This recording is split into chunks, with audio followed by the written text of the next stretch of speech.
Good afternoon, everyone. We are going to call the regular meeting of the Hood River White Salmon Bridge Authority to order, being 2 o'clock on October 14th, 2024. Let the record show in Oregon, we have Commissioners Fox, Babbitts, and Polson are present. Alternates Thomas and Edwards are present as well. On the Washington side, we have Commissioners Anderson and alternate Wilson. That's it right now. We do have a quorum. Is there any modifications or changes to the agenda? I would just note that we're going to move the revised BIP application to the top of the action items and eliminate the government relations report. Is there any other changes? Not seeing any. I would entertain a motion to adopt the agenda. If we adopt the agenda. Sorry. There's a motion and a second. Any discussion? Hearing none, all those in favor signify by saying aye. Aye. Aye. Motion carries. We have the regular minutes from September 23rd, 2024. Are there any changes or corrections? Just for a note, I didn't move to adjourn it. Just adjourned it. Okay. Thank you, sir. Is there any other changes? Hearing none, I would take a motion to adopt the minutes as presented. There's a motion. Is there? Second. There's a motion and a second. Is there any further discussion? Hearing none, all those in favor signify by saying aye. Aye. Aye. Motion carries. Let the record show Commissioner Berger, alternate Berger, is present and seated. Next, we are going to open up public comment. Is there anyone from the public who would like to make a comment? I am not seeing anyone online that is not associated with the project. Who's Chris? Oh, he's from. Okay. Is there anyone who'd like to make public comment? Okay, we are going to close public comment today. We will likely have public comment next time. Next up, we're going to move on to the executive reports, co-chair report. Commissioner Fox. None. And I would just like to say it's been a long couple of weeks not having Mike here. But we're glad he's returned safely and soundly with all those mirrors. Who's that? Really? Oh, well, that guy, I was wondering who he was. We're going to take a motion not to allow him to go on vacation anymore. At least for 1 year. Okay, next up, we're going to make Mike do the project director bridge update since he hasn't been here. I'm going to continue to delegate that to Reddy. Out of this meeting? Well, I'm gonna catch up on that as the last 2 weeks, so.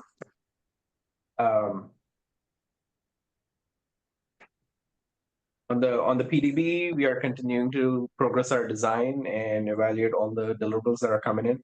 Right now, the progress report is in review. The ConOps outline that was submitted is in review as well, and the payment design memo. We're also addressing comments on all the design criteria package that we received from FHWA and ODOT. We're in the process of doing that. So design has been progressing. DB contractor has been moving to review their submittals internally, and then we're gonna be moving towards our remaining deliverables in phase 1A. Engineering side, any other updates should be?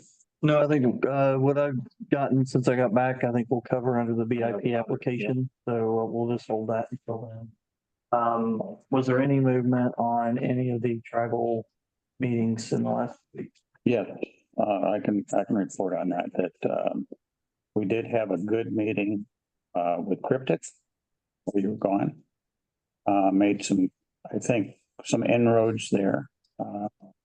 They gave them a presentation on the construction sequencing. And since then, we've given that same discussion to a number of the tribes. Yeah.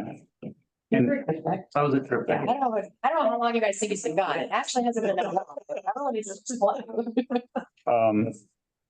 We're starting to continue with the negotiations now with the tribes.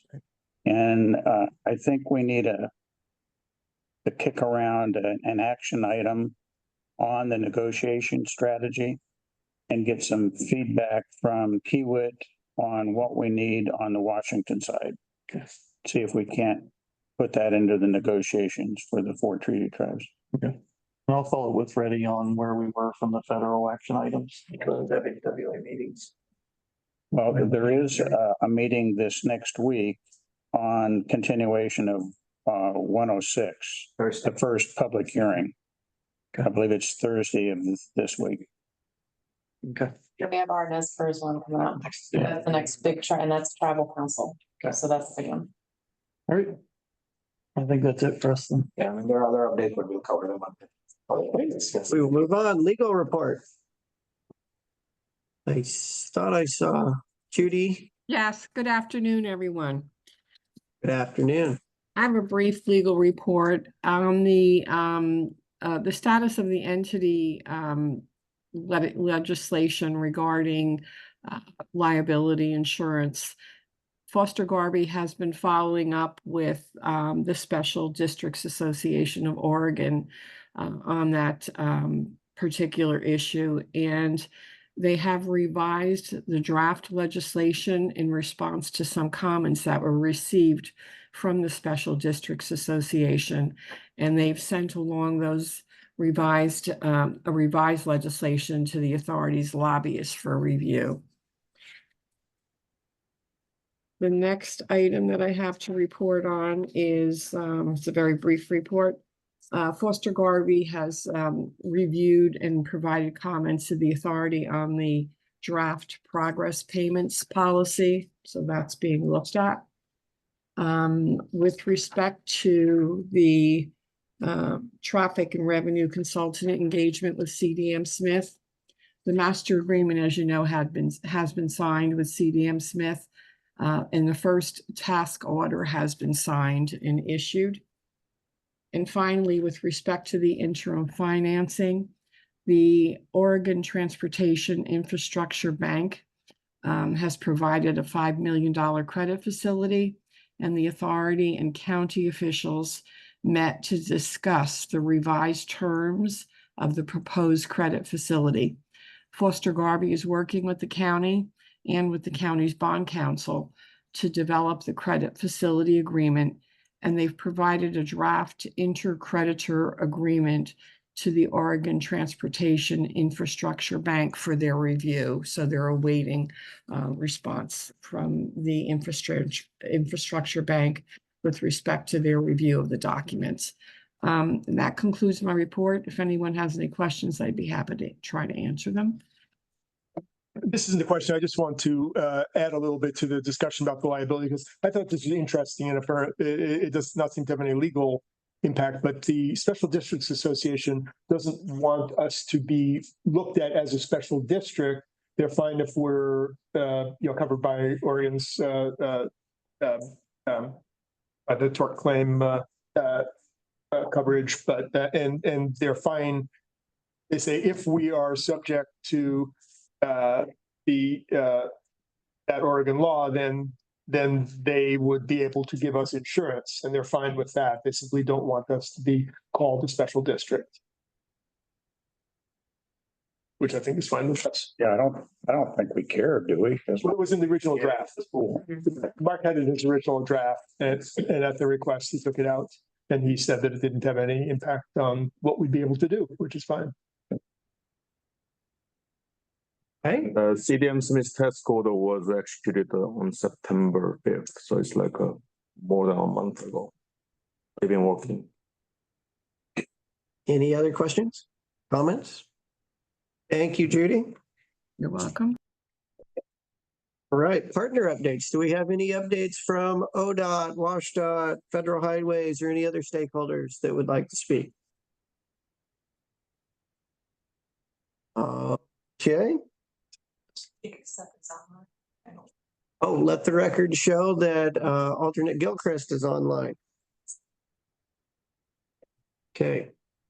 We have the consent agenda with invoice approvals. We approve the consent agenda. Second. There's a motion and a second. Any discussion? Hearing none. All those in favor signify by saying aye. Aye. Aye. Motion carries. Funding and finance. Commissioner Paulson. Sure, and in case I get myself in trouble, staff, please kick me or something. Related to the line of credit we're asking for from the county. It's been an adventure going back and forth to try to get that done. The intent's always been to try to get a simplified agreement done. And I understand the county's position is just to make sure that everyone is taken care of and fine and nobody's at risk of doing anything silly. Generally. Everybody's trying to take care of constituencies. Quite one of their concerns is an ask of us is, are we, let's say hypothetically, things don't go as planned. Are we collectively willing to commit in the short term our full reserves as a security to towards this line of credit? And this is a question for staff as well, and I haven't had time to review this until now. If are we able to say use those as short-term securitization against that, and then after the line of credit is closed out, then put those funds back in the full reserve fund, is what I just asked makes sense. Of course, it makes sense. Okay. I'm very tired. No, I understand. I can't imagine why. Isn't that a question? Isn't the port involved in that also? Yeah. There's an agreement with the port. So we would need to have the port also agree to sign off on that. Yes. And that would be a circumstance where. Explain, so the purpose of the reserves is for a TIFIA loan. Is that in a situation where we're not anticipating a TIFIA loan, or? We need to have those reserves in place when we enact the TIFIA loans. But in the meantime, those funds are just there. While those funds are just sitting there, or under the contingent problem, should for whatever reason our plans fall short and we don't get a bridge built, then we're not going to have a purpose for those funds. Right. Would we entertain the contingency of assigning those funds or attaching something to those funds to make the county whole for the amount that we borrow against? Yeah. And Grant, one other thing I would add to that is I believe our time frame for using the county loan was very short. Very short. And that we were going to actually reimburse the county as soon as we got the money from the Oregon Infrastructure Bank, which we're a period roughly 4 to 6 months, I'll say. Yep. Or we get access actually to IMPRA. Yep. Would allow us to do that as well. So this is actually a very short period. Very short time period. Given the current cash flow that would be used. So. And this is just an additional question that I'm posing for everyone to make sure that that everyone is the security is in place and everybody's on board, and there's no question as to whether or not everyone would be made whole. Just in case, or everybody's bases are covered and whatnot. And Carrie, does that affect our TIFIA loan if that security is used before we finalize the TIFIA process? Or maybe Peter, I think I believe that we'll have to explain it because the money will have a claim on it.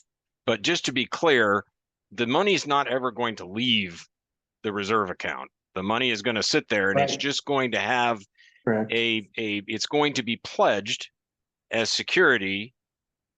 And hopefully, if things go as planned, it's going to be pledged as secondary security. Correct. For the Hood River loan, the primary security is going to be the lottery bond proceeds. So, and that's the purpose of the interlender agreement or whatever it's called that was referenced by Judy in her legal report and by Grant earlier. Correct. So the money will be there.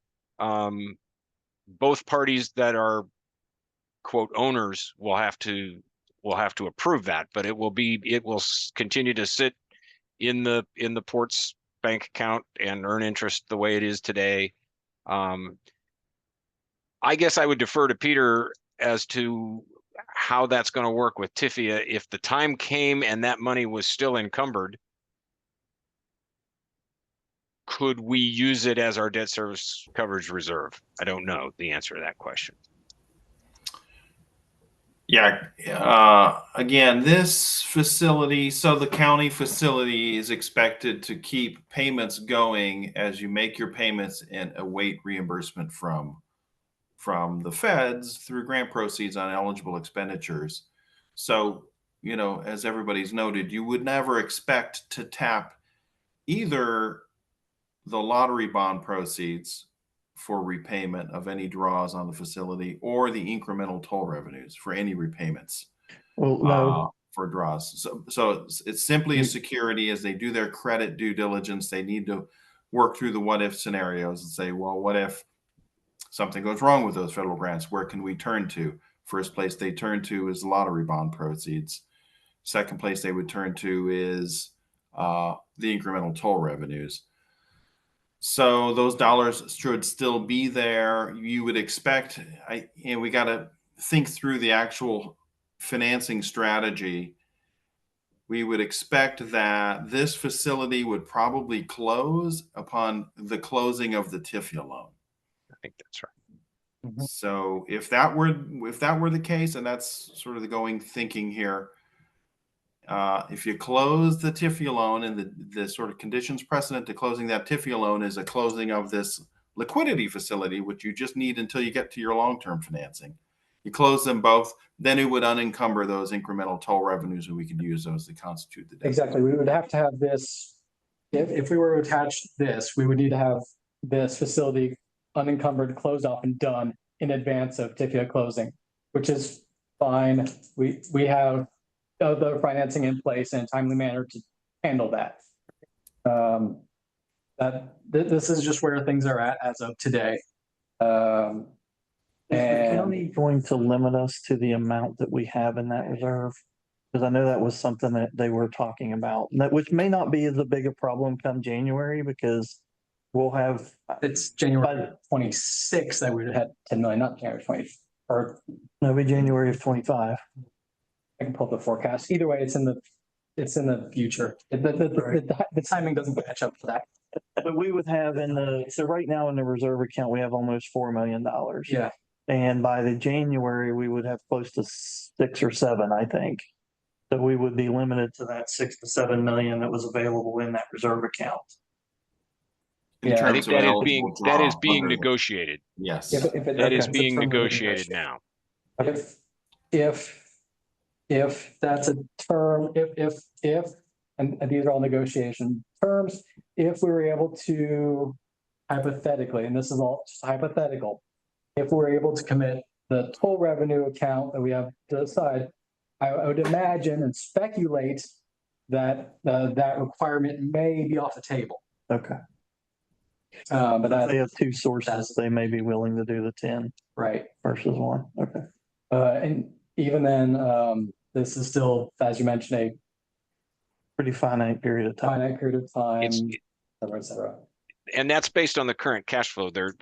Just for full disclosure, the current plan is for the facility to be available for 2 years to draw and then a 3-year payback period. So 3 years total. Yeah. So I think to Peter's point earlier, there would probably be a requirement that they release the security in the incremental toll revenue fund before TIFIA closes, or at the same time. Oftentimes these things happen on the same day. So, and we can, I guess, we can make those terms to fit. In terms of negotiation, what gives us the greatest flexibility is if the county would only accept the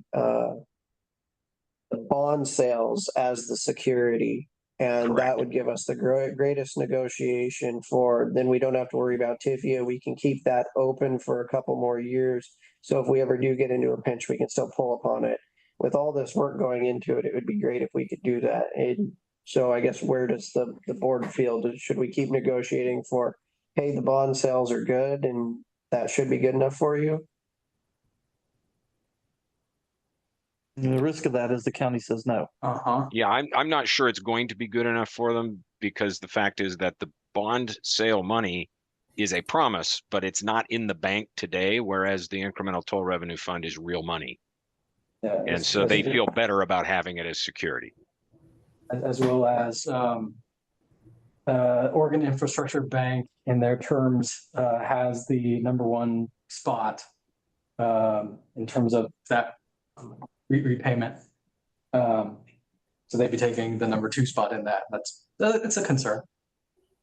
I wonder if it's worth going to the port, since we're gonna have to talk to them anyways, and see if they would back us on this loan and kind of co-guarantee it with us, because the total revenue account basically would, you know, assuming worst case scenario, it would revert to them anyways. You know, we go to, and we don't have any authorized uses for it outside of TIFIA, so you know that money would be available, and then we'd be looking at incremental kind of total revenue from that point. So it's really just kind of gapping that piece. It may not be that much bigger of an ask, and it would be a lot simpler if we're willing to. Doesn't the agreement already say that if that reserve money isn't used for TIFIA, it goes to pay other bridge authority expenses At completion. at completion? Debbie, I please. think the intent, yeah, Debbie will tell you.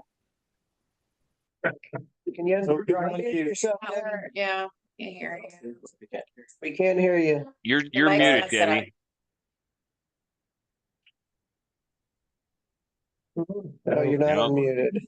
Now you are. No, I It's still still can't not. hear you, but it doesn't show you being muted. Log back, just go off of there. Just sign out, But as- sign back in. That's the easiest. But as I remember, the agreement says you have to, this can only be set aside for this reserve if it's at the end of the job, either we're not gonna build it, You can use it. or we do build it, you can tap into that. But that's, so then they would have to make, While we're waiting for Debbie to get through, I just want to remind everybody, so I will be recusing on this issue. And I think Jake has a conflict also, because you work for the county. Yeah. So I think that Catherine will be representing Reagan on this one, so get ready to vote. Jake, I was like right out. Since the money comes from the port, does that mean Mike needs to? Yeah, I need to- Well, Oh, so we need That's why another one, so we have to get Nate to show up, or else we're going short. You, Sure, we still- For us. you got Seth online too. Yeah. It's just- that's his- That's the Washington. we might have showed up late, but Washington's here to make a decision. Yeah, I'm here. Thank you, Seth. that'll go over well. That's it. Wow, getting 3 Washington. We don't have through Washington. Yeah, we do. Oh, we do now? Okay. Yeah. And Seth. Oh, is okay. there. I didn't know we saw. Yeah, Ben snuck in. Debbie's back on. Can you hear me now? Yes. Yeah. Yay, okay, my computer hates Zoom, by the way. All right, all I wanted to clarify is that, first of all, the agreement that you have with the port currently does allow you to use the money as collateral for a loan. It doesn't allow you to pull it out and pay it, but it allows you to use it as collateral, because in the event that you would need it, it would mean that the project pretty much blew up. If a lender actually, pulls the money, is able to take the money under the agreement, it would mean that the project just didn't work out. Would be the only way, because otherwise you're going to pay it on time, just like you expect to. So using it as collateral, the port did put that in the agreement, allow that to go through in the agreement. So you don't have to go back to the port. If you want to just use it as collateral, you can do that. OTIB is $5 million, which has already been approved and is ready to be used. The lottery bond sale, which is appropriated, the sale has not taken place and probably won't take place until June, but the legislature did actually appropriate the money. So it's in the budget. That's for 20 million. And so OTIB is only basically taking a first place or a first, whatever they call it, but anyway, claim on it for 5 million. And that's why we would really like to use the other 15 million to collateralize a $10 million loan from the county. And then, and we're trying to get them away from this, the incremental toll revenue account, because we'd like to use that if we need additional cash flow. We'd like to use that to be able to go to a bank and ask them to loan directly on that. for that. So, and I think that someone also said that the incremental toll revenue is with the port, but it's not, as you'll see coming up in the report. You guys have the Bridge Authority has an LGIP, which has the incremental toll revenue in it. And it's currently at about $4 million. Okay, that's what I wanted to say. And I'm happy to answer any questions. Thank you, That's an Debbie. important, just to clarify that point then, Debbie, looking at a draft that legal counsels had sent back and forth, the incremental toll revenue is defined in that agreement, but it's not explicitly pledged as of yet. That's still a negotiation. Okay, and the lottery bonds are pledged, and it looks like they're pledged on an equal footing. They're pledged on parity with the OTIB repayment. So they're both. No one has a truly first lien; they would be on equal footing. But and what you're saying is April. Okay. Right, because there's 20 million, there's 20 million of lottery bonds that will be coming to the Bridge Authority, and the total of what we're pledging them for is only 15. So it's it should be a good pledge. I mean, I'm not, again, this is why we have bond counsel, is because I don't do this, but you know, from when you're looking at it from a money standpoint, it makes sense. Thanks. So the county is asking for both the pledge from Oregon as well as the cash reserves that we have. And do we have a chance to go back and say, come on, guys, let's work together here. Yes. You've got to, so. We do. We should be careful.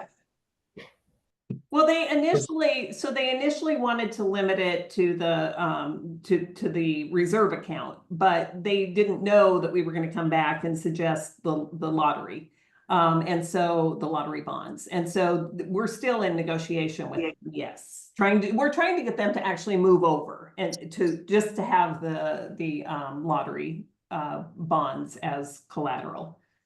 Okay, so you're looking for consensus from the board that that's the direction we'd like it to go.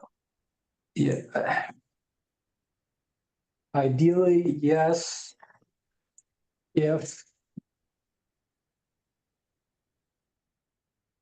my concern is that this is taking far and has taken far too long and is taking way too much time and billable hours for us. And it would be far easier if we just simply got this done with a vehicle that is not going to take much time or effort at all, and a thing that we're not even necessarily even going to use at all. And we wouldn't even necessarily see if everything just goes according to plan anyway. So we're spending time and paying for lawyers' hours on something that shouldn't even come into effect. And if you have to use this to pay back the county, means the project is not getting a TIFI loan. Correct. So You got a problem anyway. you got a problem anyway. So it's really to use this as a secondary backup. It means you got problems that you had to use it anyway. It is a contingency ask that is being asked of us and shouldn't come into play at all. However, we haven't been meeting on those terms on that level. Because we have not come to consensus in terms of that being an option. And so that's what I'm asking of us, is how we feel about it. It's a contingency thing, and we're spending a lot of time and effort. We're spending a lot of time and effort. Yes, we're spending a lot of time and effort on it, and wasting, in my opinion, wasting a lot of money to do it. So what do you, as the head chair, because I respect all the chairs, and know, like, you guys are a lot more in it than some of the other committee members. What would be your suggestion? My suggestion would be to, as a contingency, use what's in the reserve and as a collateral. So we're going to be in and out of it within a very short amount of time. We're done. Right. And it shouldn't even come out of our reserve fund, but have a condition on there that says, hey, we're going to close on this TIFIA loan on this date that we know what it is. So before that date, we need to have this amount unencumbered. So that's our date. And we can easily have that written up in our terms, and we're out and we're done. If the county stuff we paid back or taken from other funds or something, which we're planning on doing anyway. And it's out, or the county agrees that that won't be a condition at that point, because we'll already have a long-standing term of already paying on it or doing whatever we need to do operationally, and everyone should be happy by then. Ideally, but that either way, it should be unencumbered by that date. I'm confused what the question is. I'm sorry. I don't understand what the question is that we're essentially going to be. Promising reserves that we're not touching in the meantime. In between now and date in the future. Okay. Being allowed to touch those reserves. Encumber those reserves. So to me, it seems like there's one more conversation that needs to be had with the county, and that's that maybe they didn't quite understand that, the bond dollars out of Oregon should be good enough. And then, because there for a while, they wanted to only give us the money that we had in our, TIFIA reserve fund, which we're like, hey, guys, that doesn't make a whole lot of sense. Come on, we're all working together here. And this is just a short-term vehicle that we're looking for. One conversation. So to try to get down that path. And if not, if they won't play, then we just say, okay, fine, we'll encumber it for this amount of time, but you're really not doing us that much good then. A lot of this is not the fault of anyone in particular. It's been, I think it's just been miscommunications or misunderstanding of certain terms, which is fine. And I'm just trying to iron that out. So it's not a misunderstanding of those terms. Well, that in the county's bond council is very risk averse. As counties are. And so anything they can get, they're gonna take. And so that's why we're come on, guys, we're all here together. We're trying to make this work. We know we're gonna be good on it. And we don't want to tie up extra funds, because really what you're doing is you're tying up even more funds than you're taking. It's a contingency effort to give us flexibility in the future. And if you encumber all these things, it takes flexibility to swear away. So it's. What we can do is we could put a term on this vehicle saying, if there is a zero balance, it's not encumbered. Yeah. Which it should not be. That's just how I work anyway.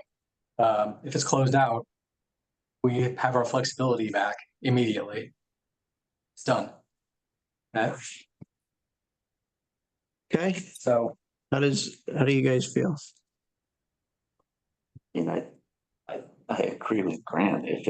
If we're jumping through a whole bunch of hoops trying to give us future flexibility that we don't think we need to use, we ought to be able to go to the county and say, hey, look, this is the intent.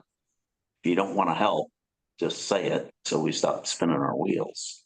We'll figure out something else. If we keep going down this road, then we are going to spend more time going back and forth and spending money to go down this same road. I wouldn't encourage us to keep spending money to keep having these same discussions over and over again. With what we're going to talk about later today, it could have a ripple effect back on this whole discussion. I think maybe we recommend just put everything on hold for a bit. Or cancel it. We still need access to it, right? According to our cash flow, we have to have access to this. Yes. So I would not recommend that we do that. I would say we go back, we have a last conversation, we make the deal and we move on and we tell them we're doing this deal. This is the last negotiation. We're tired of spending money on this. No, I didn't mean to sound like Trump right there. I thought that's what you were laughing about. Make the deal. Laughing because that's a good way to lead into negotiations. Just to have this is it. This is final. Yeah, I mean. But if we've gone back and forth enough times. Only OTIP terms. Not touching the total reserves is what you mean. Just for own clarity. What I'm saying is go back, say we want to use OTEB. This is where we're at. And then if they're like, no, we will only do it with this, then we say, okay. But again, that should have been a conversation about a contract that would have been an executive session. Yep. Okay. That sound, Ben, you good with that? Seth? the timeline we anticipate repaying the bargain this month. As soon as we get access to the Alright. 20 million in lottery bonds, or infra could be, as long as we use the money for reimbursable expenses, so couple months, it should be late next spring. Yeah. Well, I mean, I could see if they'll let me. You're unmuted. Amy, can It you sounds mute? good. It sounds Scott. good to me. I think using these funds that we have just sitting around for something is appealing rather than just having them sit there. And I agree. We don't want to spend too much time on contingencies that are unlikely to occur.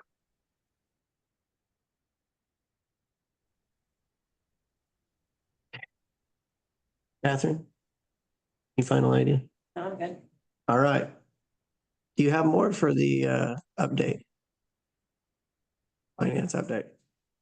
Nope, nothing else that's not covered in the rest of the thing. All right. Thank you. Engineering and construction. We had a meeting and I think our meetings are kind of getting out of cycle now with this particular. Just this month, it goes back next month. It was just Okay. this month. Okay, because the one that we're talking about now is a couple weeks ago, and a lot of what we're gonna talk about today, we introduced and talked about it at the last meeting, which is the BIP application, the estimates, what happened with the treaty tribes and so on. And that, I believe, is old news. So I would just say we can move forward. Unless you guys have something to add to that. Since Are you going to the 106 meeting that's coming up for the aesthetics? Sorry, I'll talk to you offline about it. I have a question for you. It's because we're involved in the treaty tribes too. So is that 106 meeting, I guess, for the group? one on Thursday? Yeah. That's about the NEPA 106 MOA, not the tree. Yeah, it's Okay, but it's my understanding. It's ODOT, it's Roy presenting to the group. the group. Here's where the document stands. It's kind of like All the a consulting final. parties, not just the tribes. Right. So it's part of the consulting. So we are now into the 30-day then. Oh, yeah. So Yeah. that's what, And he's not looking for new comments. He's trying to make sure that the comments that were given a couple of years ago got incorporated into the document. Right. It's making sure everyone's on the same page so that there's no questions. So I plan on listening into that. Oh, yeah. Be fun. Yeah, I hadn't heard about it, so. I'll make sure you hear about that one. That's it'll be fun. That'll be an exciting one to see when it's completed and everyone's agreed and you're like, we're actually doing this now. okay. Governance, administration, operations. Commissioner Babbitts. Updates. Nothing else. Okay. We don't have any unfinished business. Our new business, we've got our first action item is the revised BIP application. We'll take a staff report. I want to turn it over. Carrie, you want to go into your presentation? Yep. We've had some discussions this morning. You're going to. So I'm sure that after our discussion last Friday, you'll be happy now. I only have about 23 slides for you today. And I'm teasing. I did want to put up a slide, and as seems like when you're talking to the money guy, it's not always good news, but today I think I do have some good news. So we'll get our slides up and. So this discussion alternates the board action that was put it in the package.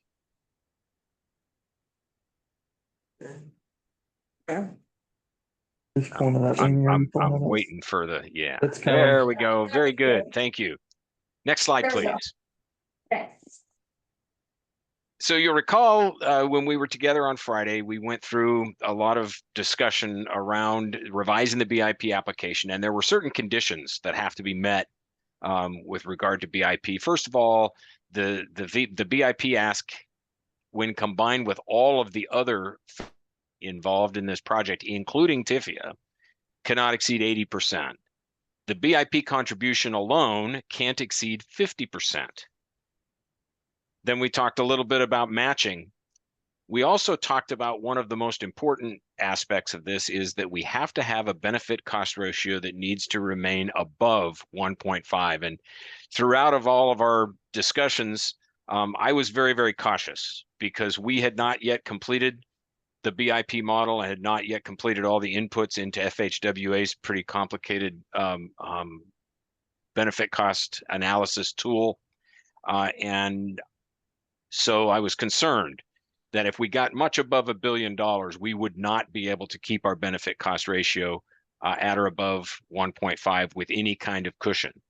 I am happy to report that over the weekend, our BCR team has completed the modeling, has completed the inputs to FHWA's model, and got back to me this morning and said that we actually have a good bit more flexibility than we thought we did on Friday. And so with this new information that came available, next slide, please, that came available overnight, I wanted to present to you a few options that you didn't have on Friday that you now have.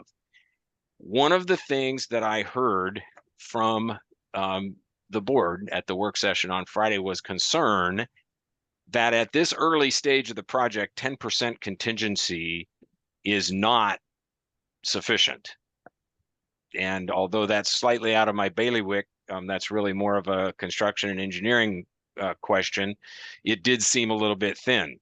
So on the left-hand side there, you see the scenario that we all considered on Friday as kind of our best case. And a lot of that was based on my concerns that we were getting really close to the 1.5 BCR. When they ran that model over the weekend, they actually came up with a benefit cost ratio of 2.3.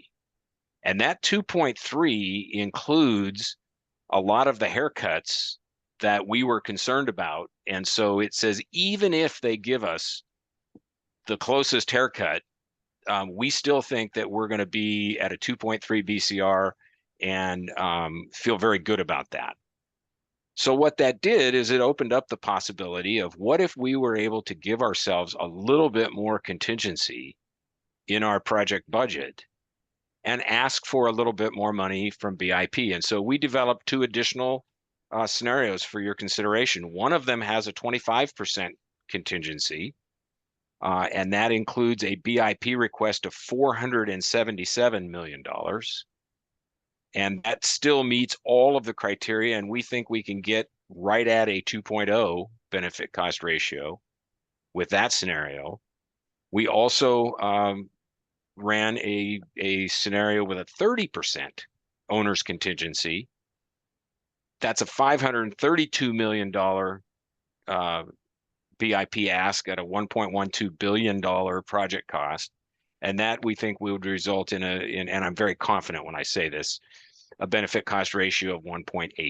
So the intention here is these are kind of bookends for you to consider. I think the industry standard for cost estimating at this stage, the 25% contingency is probably most in keeping with industry guidelines for a project that is at 10% design. But I would say that all of these options are available to you, and I will stop talking and allow you to discuss and ask questions. And the one thing I would say to this is not suggesting that this is what this project is going to cost you, right? This is establishing a funding package based on the most recent estimate that the project has. So don't read this as you're guaranteed that this is $1 billion project. That's not what this is saying. This is just simply saying that our current estimate, based on the information we have today, this is the funding package that we're putting together for the project. And that it is still a feasible project given this funding package. Okay, so I don't want everybody to think that automatically that we're trying to say this is $1 billion project. We're just saying this is the current funding package that we think we need to present in order to make this a feasible project. And it's within the requirements, and we did some research into comparable projects, and we are seeing and have seen the feds give 50% BIP an 80% federal share on many projects across the country. So we are not asking for something that they have not done in the past. We are simply leveraging access to federal money that we had not leveraged in the past. So my first question would be, what is the appropriate contingency here? I think somewhere between the 25 and 30%, given the design level that you're currently at. So 20%, 10% is not appropriate. I don't think 10%. Oh, no, it's I think definitely not.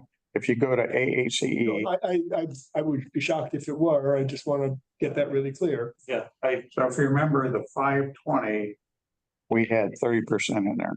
Yep. So we're saying we're more advanced than where we were a couple of years ago, but we still got a long ways to go. We're drilling holes in the Columbia River bottom. There's a little bit of risk there. Right. So, personally, I feel much more comfortable with either the 25 or the 30. To me, the question comes down on the request. Kicking over $500 million versus under $500 million. It's like buying a car at 1995 or 2037. Do you think that the offices that are making this decision will think that way? I don't know. I honestly don't know. To me, I think 30% is completely justifiable. We would have no trouble saying that 30% is the appropriate contingency at this stage, the straight face. Frankly, it could be more, right? I just can't understand why we wouldn't put that out. And if they want to tell us that it's too high or give us less, that's their prerogative. But I think that that's actually an appropriate amount. I think if we went in with 10%, somebody back there would go, "What are you guys smoking? Yeah. You don't understand the work. Right. You think you're much more advanced than where you really are." We have no purchase orders on the street. Yeah.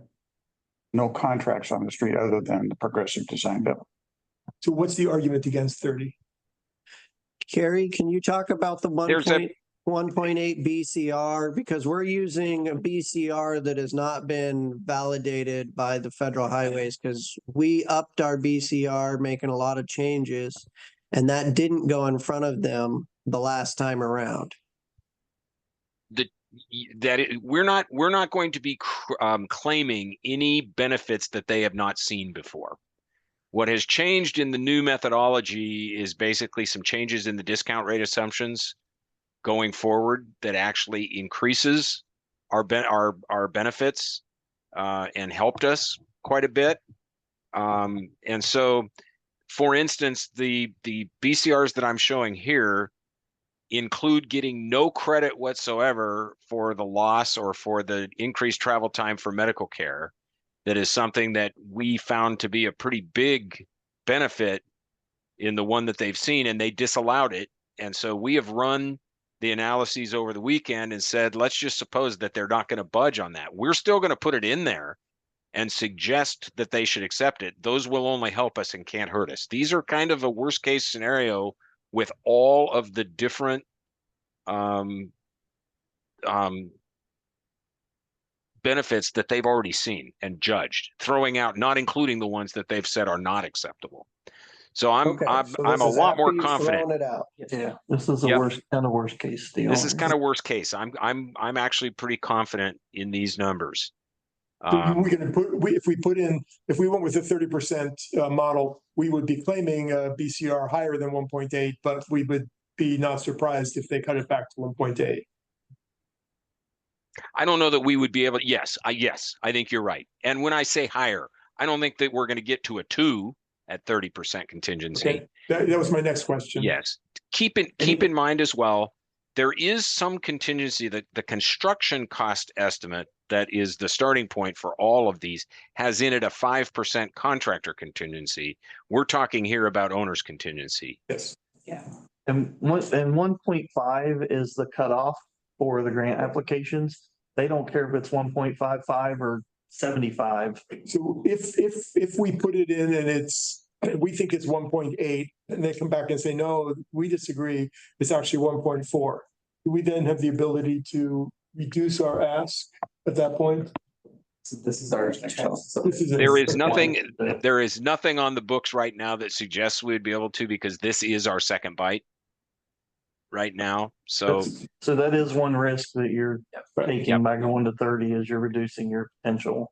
Reduce the cushion. So when we designed it before, it had 30%, but that included the contractor's contingency. Yeah, so if you really want to look at it, that center one is not really 25.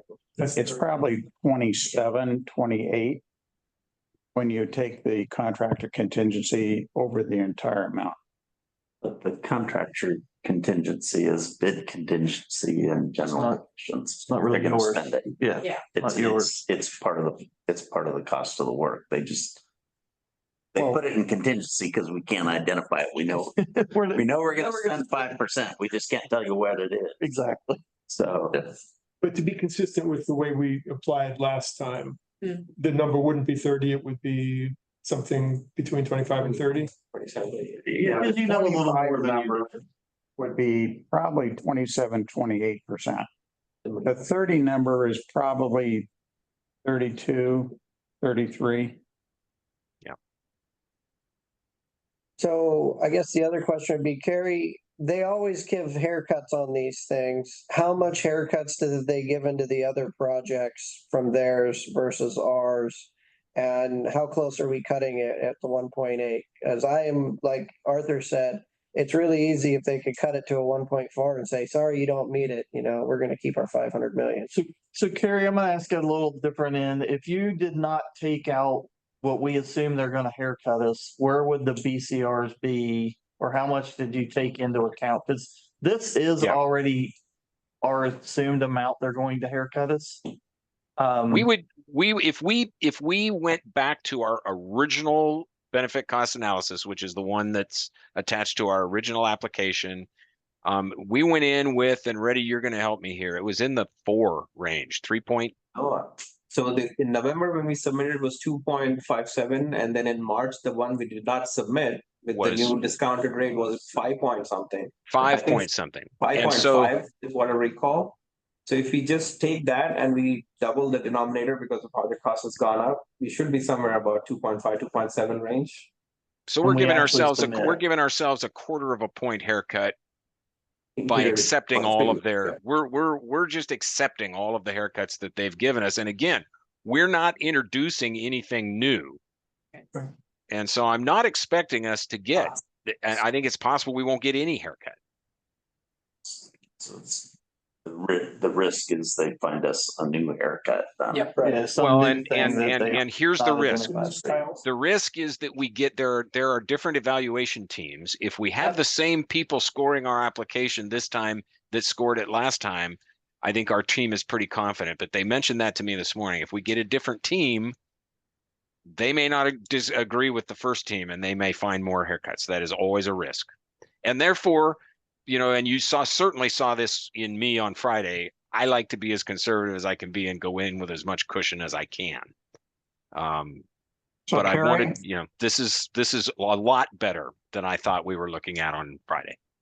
So Carrie, if you took that middle option and you ran it through the model, didn't make any adjustments at all, what would the BCR come out at? I would guess at 2.3. 2.3. You're saying no haircuts? We just No run haircuts. The original model as modified in March with these numbers. Yeah, I think Reddy's probably right. 2.3, well, I think Reddy had it. We just take the 5.3 and divide it by 2. So where I was trying to go with this is that the second option there, if you'd run the model, you would come out to something close to 2.3. On this analysis, you subtracted 0.3 off of it. We still have 0.5 to get down to the minimum. That's what we get. Right? Yeah. So we got quite a bit of room on that second one if they decide to have a different team or something. How about on the third one? Is it the same thing? What would that number be? you have less cushion, you have a bigger denominator, and so it's more sensitive. What about It's- a lot of that increase was on the discount rate, right? Yes. That we had from two. Do we have any jeopardy there that they can play with the discount rate? That's fixed. That's the new model they're Okay. using. Yep, Just wanna that's make sure. fixed. Those are fixed numbers. Catherine? Are the BCRs ranked between projects or is it a simple checkbox? Yes, it's above 1.5. 1.5, they stop. Yes or no? It's not It's a like black, saying- it's a black box with about 20 inputs Yes. and, Got it. yep. Depends. It's not like what's the best you got. I mean, if there are 5 projects which score the exact same, highly likely to be funded, Yeah, well- they might look at it. We don't know, but they might. Also, the second question, is there a reason why is there a different category that if you ask for more than 500 million, you're in a different like a mega grant? Already there. It's 100, the break is 100 million. And that's the difference between a small bridge and a large bridge. So we're in the large bridge program regardless. They made awards of over $1 billion under this program. This is something significant. So what we're also saying is we should have turned in for the mega grant. No, we did. We applied for mega infra rural and this. Right, but we never applied for mega at these numbers. No. No, well, we didn't, We were on the cusp of being mega. We were barely mega, baby. Now we we're a did not mega have, project. we did not have these numbers at the time to hang our hat on. So let's we had, there was a little bit of a discussion about sort of what the public reaction is, and my opinion on this is that public's gonna call us, if they see these numbers, they're gonna call it $1 billion bridge, and that any of these 3 numbers would have exactly the same interpretation there, so I personally will ignore that. And to me, it's simply, if we are confident that the BCR is not going to drop below the 1.5 with the 30% contingency, then it could make or break the project, whether we get this money. If we got, let's say it's 532 million instead of 477 million, that's pretty consequential to the project. I agree 10% is too low, 25% is getting closer. I think we are too early in the project now in what we're trying to accomplish to start cutting ourselves short. And that's kind of consistent with the discussion we had a couple weeks ago, and we didn't have as much information as we do now, but being short up front, it makes it a struggle for the next 7 years. And I'm not convinced this really doesn't make us short, but it certainly makes you into the ballpark. It makes the task for going forward much more palatable, I think. I agree with you. You know, all 3 of these are $1 billion projects. Yeah, I think that's an astute observation. It's like People aren't gonna like it, but it doesn't matter. Yeah. 100 million here or there, what's here at $1 billion doesn't matter. Yeah, to expand on that, the difference between the contingency amounts is 55 million. But the BCRs between the two, we're getting down to tenths of points. And any one of those tenths of points might tip us to a pass fail as we go through the application process. That's my concern. So you think that there's some risk with the 30% contingency model, you think there's some risk that the BCR might fall below the 1.5? The more in that direction we go, the more risky it'll be, yeah. Could you imagine For if it's a $50 million, Yeah. you're saying that given the 2 points on a BCR, is it worth $50 million? Okay, so let's ask it another way. Carrie, in your experience, have they cut 0.3 off of anyone that you know of? Oh, yeah. That's a pretty deep cut. Oh, yeah. They cut No, off. no, they they- 1.5 off of us, right? Yeah. But remember, we've already taken that hit on the 1.8. True. But we gotta let Carrie answer the Yeah, go question. ahead, Carrie. No, I will tell you, I have seen some dramatic haircuts, and I've seen projects take haircuts that have knocked them from 2 to 1. And so now those were not well done benefit cost analyses. This one, I'm confident.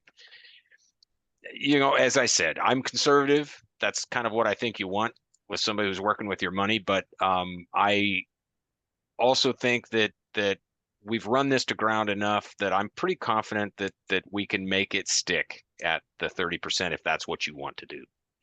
And not to make Carrie's head too big, but I mean, this is the group that when we went to the White House, the lady was like, oh yeah, HNTB's doing your BCRs. You're good. And because this group does it all over the country, they know exactly what the feds are looking for. They know where to make the cuts. And actually, Kiewit said the same thing of our team. Yeah, so the fear is that we get a different team, happens to be the team that did our National Marine Fisheries evaluation of the biological opinion. Substitute those people that do the thing. And so then the question again would be, Carrie, if the NIFS team is assigned to this, are they going to somehow magically get this below 1.5? You know, I wish I had a crystal ball and could tell you what the answer is. I don't. I'm less cautious than I was Friday. I like 2.0 better than 1.8? Yeah, I do. That's not maybe my official advice. This is for a decision for you to make, but I like cushions. Being too close concerns me, but again, my team tells me that 1.8 is pretty solid because it includes all the haircuts we've already been given. There's another piece to this that we're not talking about, and that's the political piece. In order to get $477 million on top of the 200 million we've already got, we need the 200 plus what else has been done. We've got to ask our legislators federal to go to bat for $500 million one way or the other. Does 477 sound better than 532? I don't know. Are they going to go to bat for us at this point, or are we going to see some pushback from Washington and Oregon senators saying we need 500 more million for IBR? Only one way to find out.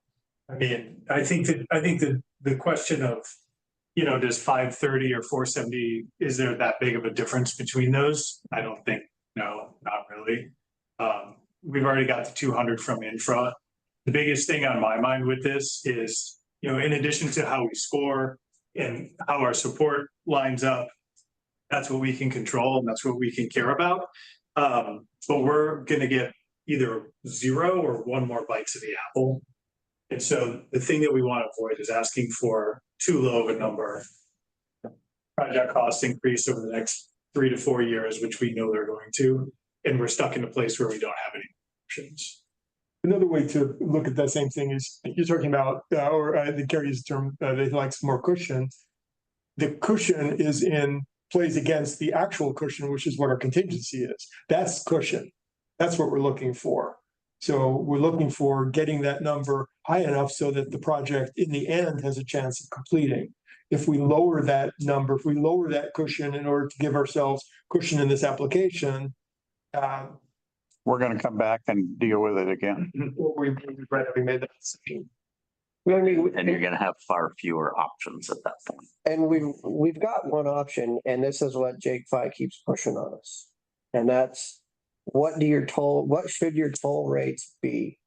Because that's your other option. The order of magnitude, it's nowhere near that, because the toll rates would have to be $40 to $50 to address something like this. That would be $40 or $50 to deal with the 500, the whole thing.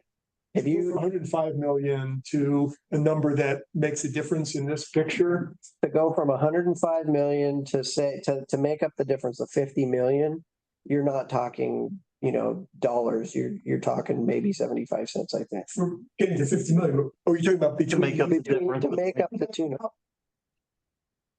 On top of it, you mean to go above 1.12? If we get this and the project costs more than this, where do we go for more money? Do we go to state legislatures or do we go to more tolls? We clearly go to more tolls. So why would we spend that now? And you are, with this scenario, making a bigger TIFIA investment already, because you've always had 70 million as your finance plan. So you're already making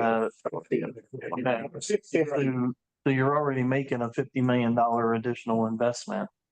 35.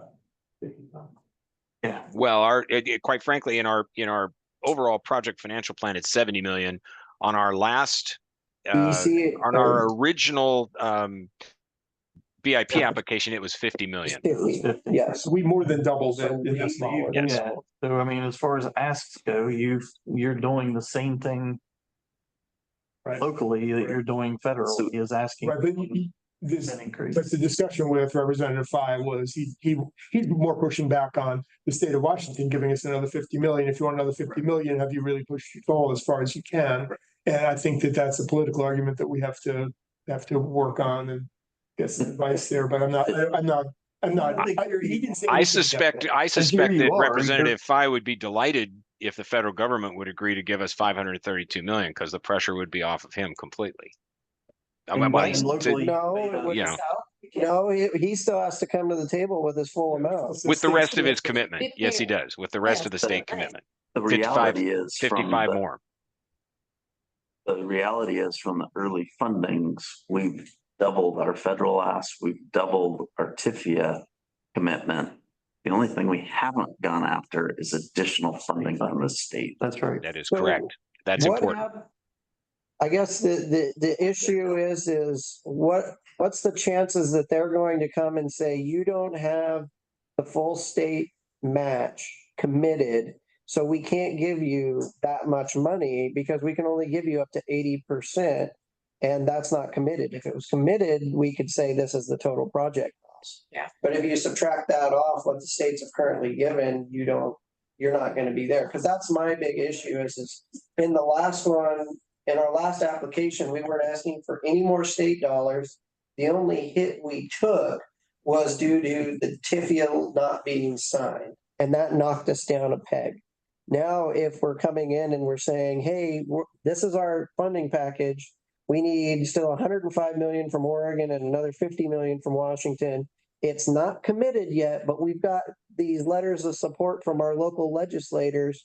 We could take another big hit and potentially get. We could. I mean, there's nothing you can do about We could. that. I mean, We're taking that risk in any of the scenarios that we've recommended here. And before we took the hit from them for on the TIFIA, we only had 95 million is what you're saying, right? The amended application. Right. In November, when we submitted the original application, it still had the states at 250 and TIFIA at 50. That was our ask of MPDG or BIP. We said we could take 200 from either of you. Here's our plan, and that had 250 from the states, 50 from TIFIA, and 200 from federal government. Right. So they rated preliminary as highly recommended on that one too. So they have seen that plan and considered it, just to throw it out there. And I think what we'd have to do, and I know Carrie's on it, is that we have to show the communications that we've had in the last year. Those are part of the application, and it's very interesting. Both states have written us letters saying we recognize and are committed. Now, that's not the same. The commitment is kind of a term of art in this world, but they say we are committed to providing the balance of our funding within the next 2 biennium. Both states have said that. That wasn't the State Transportation Commission. That was our local legislator. That is correct. That is correct. What we have. I mean, we can't do anything. I mean, to me, that question is a good question, but there's nothing all we have to do is move forward with our asks now. Could they come back and say that to us? Yes. I mean, but be a problem. They're going to say that whether it's 960 or 1120, the timing right now is we have to submit this. We need to submit it to give us our best estimate, best opportunity. Put this in front of them, and if they say it, we put it back in them next year, and we stress that to the states this year, and that's where we are. If we have to go with the 95 million that we've already received, then the maximum that we could have is 500 million total of federal, and we're already there. We could not go for any of this without presuming state funding. They've seen letters and they've seen scenario of the 250 and preliminary rated as highly recommended based on that. So they're confident the state money's coming, I think, at this point, right? Something Ben actually said on Friday has been obviously I've been marinating on this all weekend. It's very excited for today's meeting, but something Ben brought up last time, and I'm pretty sure it's either you or Marla, but let's say the project, because we have a fantastic team and I believe in James and his team, I believe it will come in under what all the estimates are, right? Like it's positive. We can use this money instead of TIFIA. That's right. So we actually could reduce, the goal would be actually potentially not to draw all the TIFIA. If we ask for more money from the Fed, the most we can ask for, because I was kind of against like, let's ask for the most we can ask for. It's like you said, kind of open up, we actually might not have to be drawing on our community, because the question I think is, what can our community actually support toll-wise? And some people are not gonna be able to support another increase. They're gonna have to drive the extra miles down to the Dells. And I think that is something we should potentially consider, that if we do ask for the most, given Carrie's conservative 1.8 BCR, hoping that's the most haircuts we could get, that makes the most sense to me, because we're building the most contingency, asking for the most we possibly can ask, and it's this last or second to last time we can ask for money. So if they're gonna deny us, what if they give it to us, kind of thing? For negotiation, why not ask for all that we can get? They've got this money. I look at it this way. You're asking for it within the parameters they've set up, right? You're allowed up to 50%. You're allowed up to 80%. It doesn't hurt to ask. They're going to give this money to somebody, and they want somebody that's going to put this money to work. Yeah. This project can do that and is still positioned. It doesn't change the fact that you're ready to go to construction. Right. So it's going here or it's going somewhere. So you might as well ask for what gives you the reality of actually getting to a project. Carrie, how many projects were ranked highly ranked with us that didn't get funding in the last go around? Boy, that I don't know. I mean, I would sure hope that we would know that, because we know that they're going to be at the trough again asking for it, for the money as well. If it was, and that changes every application cycle based on what they got from all the different places and what happens to them between now and then. So I mean, that number or that grouping is going to change every time you submit. Well, yeah, new projects will come in, but if they only funded 14 or 17 and there was, 15 or 16 that were ranked highly rated, I'd feel pretty good about asking for everything we can. If there were, 14 or 17 that were funded, but there were 50 of them that were highly rated with us that met all the criteria, well, that might change exactly what I'm willing. I don't think they I'm care not how sure. much you ask for. I think they care about how well is your project positioned to use this money effectively. They don't care whether it's 200 million or 600 million. If you can put this money to work, you can do something with it, and there's a benefit to it, that's what they're going to look at. They're not saying, well, I'm going to give 200 to this one. I don't think that comes into play with them. Another way to look at that is, I think this is general philosophy, if they spread it too thin, then they have a whole bunch of projects, none of which are actually going to complete. So they're looking to actually build bridges.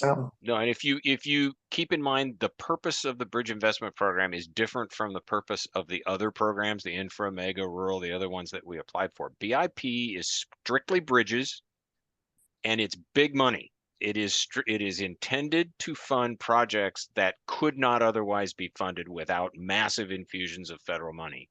And that's why you see relatively few awards. You look at some of these other grant programs and you will see that they have, 300 or 400 awards. This particular one, it's in the teens of awards. 14 but they're last big, time. but they're big awards.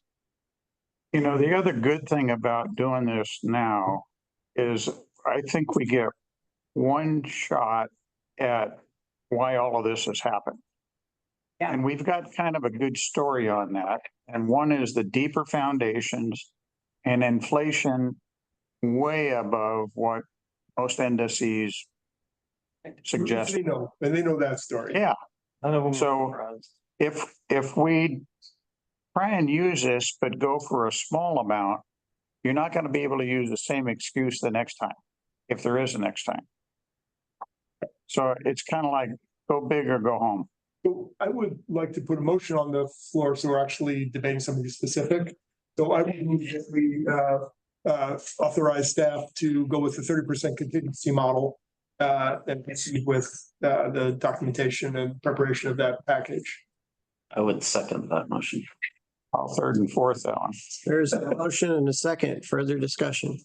I have one question. Okay. Is it an all or nothing situation? So if we, so they can award less than. Right. Okay, yeah. Right, yep. They can, although typically the when they award less, it is specifically less, it's not arbitrary. They go into your budget and say, we're going to award you less because you haven't proven that you need this extra 100 million or whatever. In other words, they have a reason for landing on the number they land on. Right. So again, so that would come to the question of would they, because all the other numbers are kind of, they're ground up numbers. The only one that I could imagine them challenging would be the amount of contingency. And they could do that. Do you think that this is a justifiable? Yeah, I think where we are, it's consistent with what we had previously. Right. We haven't advanced much Right. past that. You know, if we were sitting 6 months from now, I might tell you to go less because you've known even more information. Right. I think it's a reasonable number. You know, could they tell you 25? Yeah, but you don't know that. So I think you're asking for a reasonable request. That I think gives you a Come back and give us 25. We're still in the same situation we would have been if we asked for 25 and got 25. And it gives you a strong funding picture of like, look, we know this is what we need now. This is the project. We also have the federal highways indices is showing that. Yeah, absolutely. I mean, this is very consistent with what you're seeing across the country. So the strongest set of challenges have been from Jake. So I'm just curious as to whether Jake has any, how are you feeling? What arguments would you make now? What do you think is the strongest argument against going with the 30? Well, I just always try to play the devil's advocate about the worries. My worry is if we're pushing the federal match, we're pushing the maximums. When I look at what was funded by the federal government, it was primarily interstate crossings. I-55, I-95, I-95, I-83, I-5. Those were your big ones. We're interstate too. Slightly different. We're not a federal highway. I know it's about we're not even a state highway. Yeah. And these are interstates. These are your big, massive projects that are getting this level of funding. It's very, 25% at 2% VCR gives me a lot of hope because that gives you some wiggle room if they do take a haircuts. To me, that's the big thing. It would be, I think, easy for them to push that and knock us down in order to not fund us. We also have working against us. One of the things that they said is they like to see these dollars spread out. And we've got $1.5 billion that was just put down 60 miles downstream. You can't change that. And we can't change that. So how do we set ourselves up as best we can in order to get that? If they're looking to not fund us, they won't fund us. Well, that's exactly the case. And one of the things that I have noticed, though, in working with the Federal Highway Administration closely on this, they do not seem to be looking for a reason not to fund us. And that is this administration. And, this administration may have a short half-life. But this administration has really been focused on getting this money out on the street and putting it to work. Other administrations have been looking for reasons not to fund. This one has been kind of the opposite of that. And so to that extent, I'm encouraged. I hope that some of this happens before the elections or before the change of administration. If there is one. Again, something we can't do anything about. We can't. You're exactly right. I think if they're not going to fund us, it doesn't matter whether it's 25 or 30. They're not going to fund us. If they weren't going to fund you, they wouldn't have given you, if the feds were not interested in funding this project, they would not have given you a $200 million infra grant. They are now in this and they have skin in this game. They have more skin in this game right now than anyone else. Than anybody else. Yeah. That's a good point. Yeah, I think that the points about, if we were at 200 million or 500 million, it could make a difference whether they fund us or not. But, this $55 million we're talking about between 477 and 532, we're probably either going to get it or we're not going to get it. And if we ask for it, it will be the easiest $55 million that we can get between now and the end of the project. That's an excellent way to put it. I like it. And I'll buy the beer. You're right. Really my And it gives us a chance of keeping us whole based on what Yes. we know now. Yes. If we step back right now, we We're know we're scrambling. gonna have to be pulling stuff Which is out. all- I mean, it's another way of saying that we think that we're trying to justify 30% contingency based on what we don't know, and every word we say says we don't know a lot. So it really seems like a justifiable Know contingency. what you don't know. Right, and that's what the difference in that $50 million is. Yeah. A way of saying what Ben said. With that said. Going forward, if we just go hands off, it'll go above that. Yeah. So we Some gotta, work to do. gotta actively manage this thing to keep it within control. We can't just walk away. We have that memo and stuff that we're talking about. And do we know from the 24 applications, how many of those applicants were asking for the 50% for BIP share on those ones that were funded? Of the ones that were funded, the majority of them got they got their full ask at about 50% BIP, and many of them were at 80% federal match. And that is also something that's different with this administration and all these IIJA programs. They actually are funding at maximum federal levels, which is a little different than my experience over years. But it really tells me they're trying to get the money out into the Yes, economy. they are. Yes, they are. And they're very focused on the big grant programs right now. I'm involved with a couple other clients working on small grants, and it's just taken forever because they're really focused on these big programs. So I think I asked this before, but just want to get an answer on the record. The Hurricane Helene stuff, will that be pumping a lot of other bridges into the BIP, or is that going to be coming through federal disaster relief? I mean, there were hundreds of bridges that. There's no way they could get an application done and put in time to meet this. At least not in this round of funding. Yes. I don't think we're competing. We're not competing with those projects. 9 projects, including unfunded, not yet funded, that met the requirements. There were 9. List. Who is it? We may be competing with the Key Bridge at this point. I don't know that, but we may be. You got. How much was it? We add them all up. I don't remember the total, but the highest ask is like 864 for the American Legion Bridge. And others are less than, there's a 369, 342. Next is our 150, there's a 167. Then a couple of smaller ones, 75 and 70. You might presume each of these is going to be. 2% more. Yeah, I would assume. So that's why I was saying, if we add all that up from last year that didn't get funding, that are gonna be competing again, how close does that get us to the 9.62 billion that they have available? Or, yeah, 9.6. The new ones all rated higher. At the end of the day, you can't, You just gotta put your best application in and make your, give them as many reasons as you can to find one. But that makes me feel a lot better that there were only 9. There were 14 that made it. There were 9 that didn't. And then usually if you don't make it, you come back next year. That's how all the grants work, the 14 that made it were from the previous year. I we'll have to do some data. There's only. I mean, when we're talking about $50 million and we're talking about $500 million, these are the questions in order to make an informed decision. I'd like to know the answer. I don't think anyone has criticized you. No, and I'm not taking it as criticism. I'm just saying that, this is huge decisions, probably the largest decision we'll make for the next, while.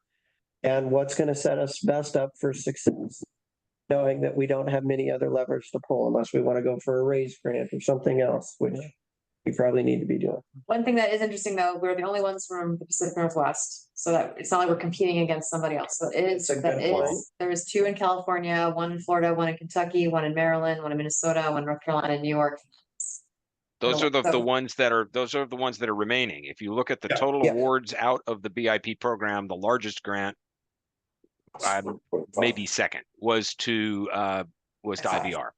Yes. That was the biggest. And that will check off both Oregon and Washington in the eyes of some folks at the Fed. Yeah, but that's what I was saying for the people left over. It's just interesting.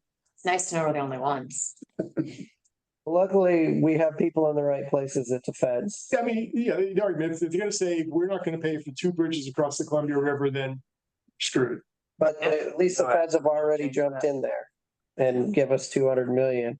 I think the biggest thing that we can do is we can go for the 30. We need to try to get the commitment or some sort of letter from the states as quickly as possible to get it turned in with our application or added to our application or thrown in there. We have them from the last round. It's not. Oh, yeah, but Well, we don't want Helfrich, we want McLean. Yeah, we want Transportation Commission letters of support. And then we want or Murray to turn it in saying, we got this, and turn it into them, hand deliver it if we can.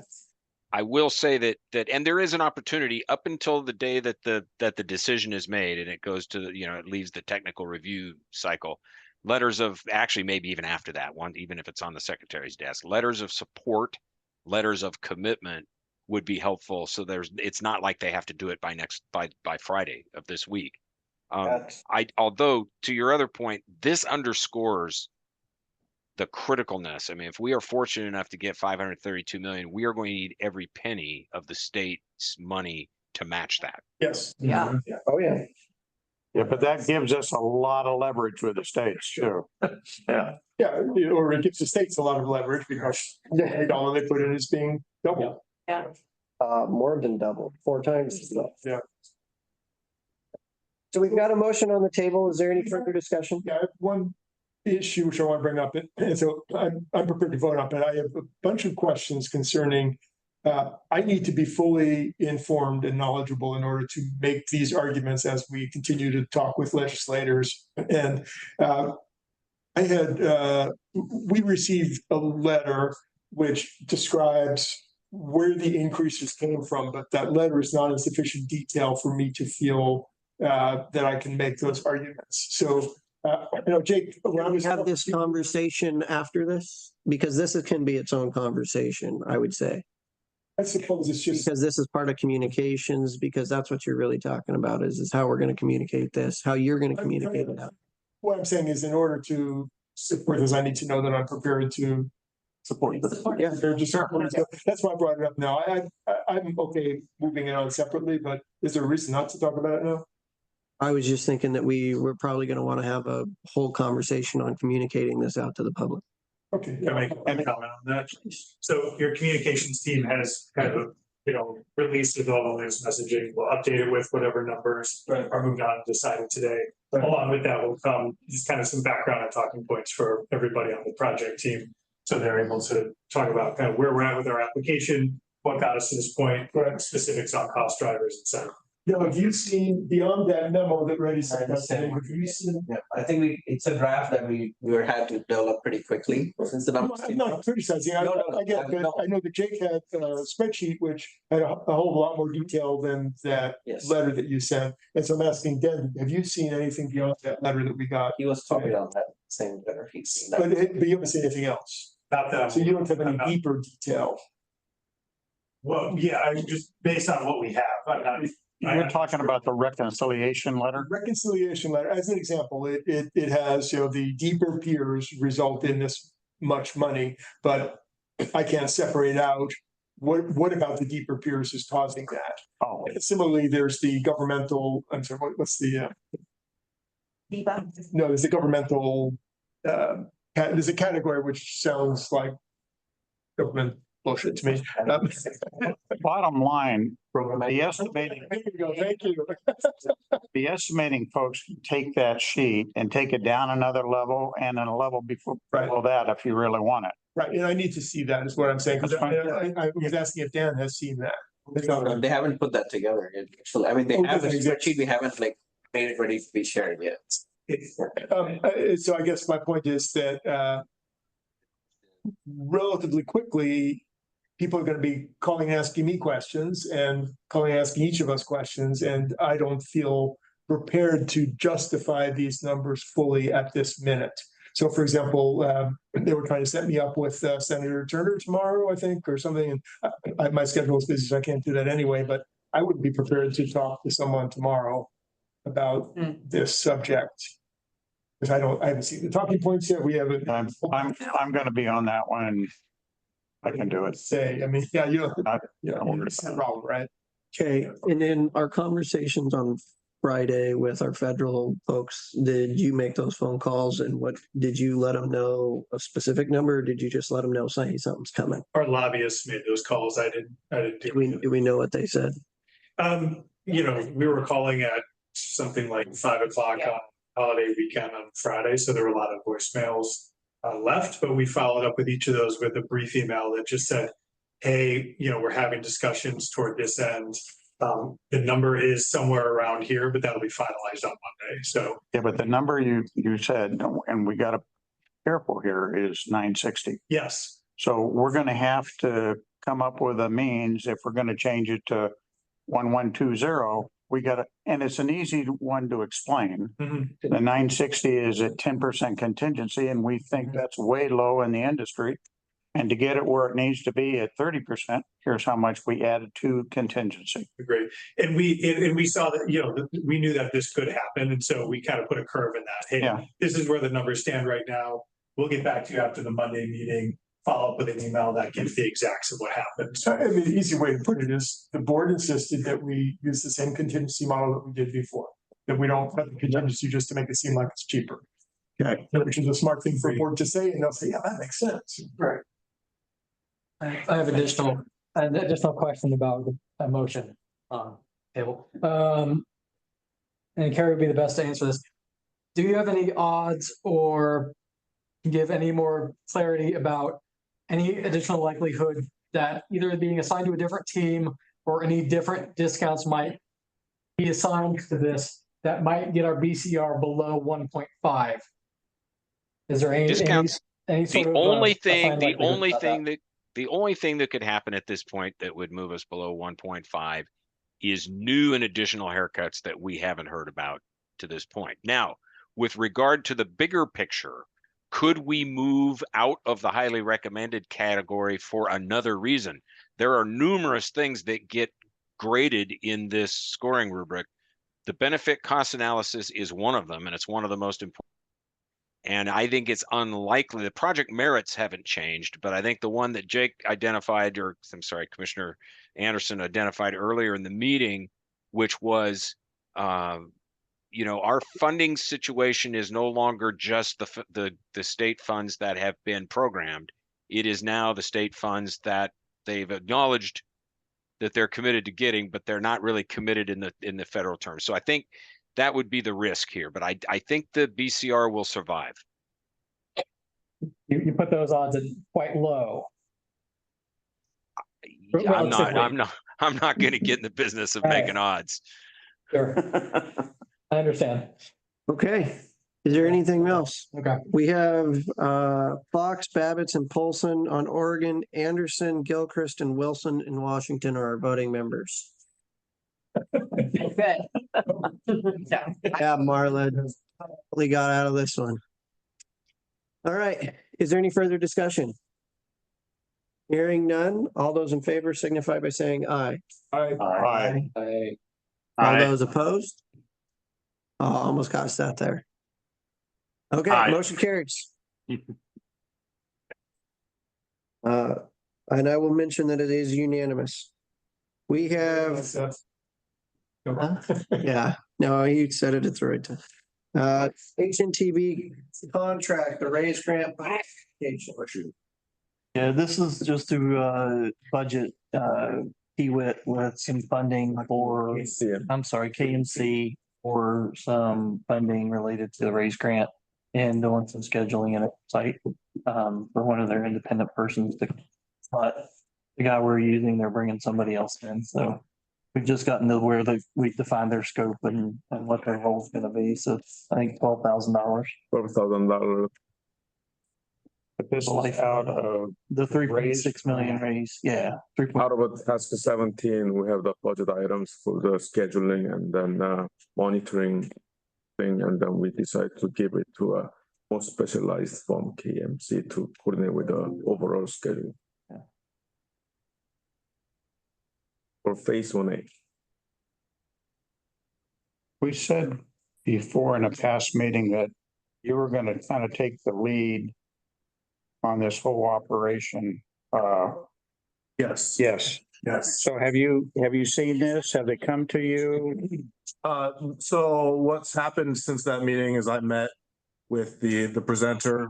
I drove around on both Washington and Oregon, Okay, talked about transportation bottlenecks, potential site locations. We gathered a list of stakeholders for both states, and he's put together a list. And we'll be, I believe that's where we left it. I also sent him some GIS files and other sources of information to use for his analysis. okay. So I'm waiting to hear back on future steps, but that's what we've done since.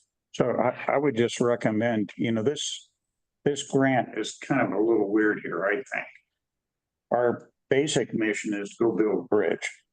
Now, this grant says, well, take the bridge, but here's some money to plan for the interconnections to something else.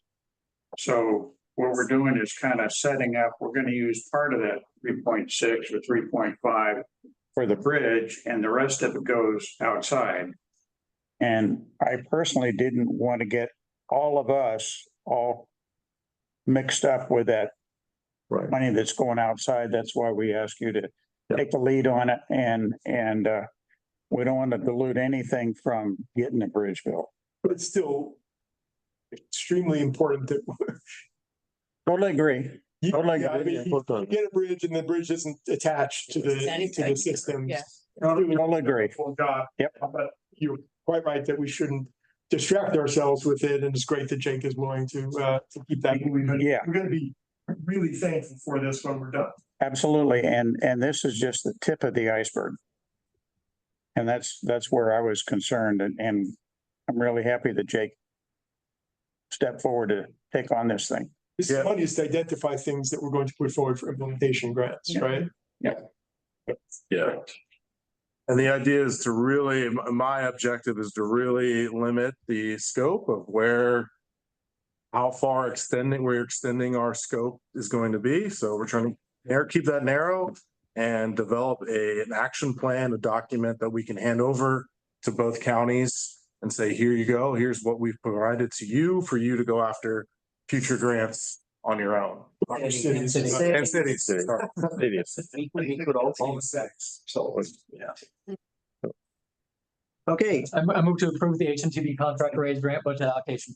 thank you, sir. Second. There is a motion and a second. Any further discussion? Hearing none. All those in favor signify by saying aye. Aye. Aye. Aye. Motion carries. All right, toll rates for the baseline toll scenario. Staff report. I think there was another presentation.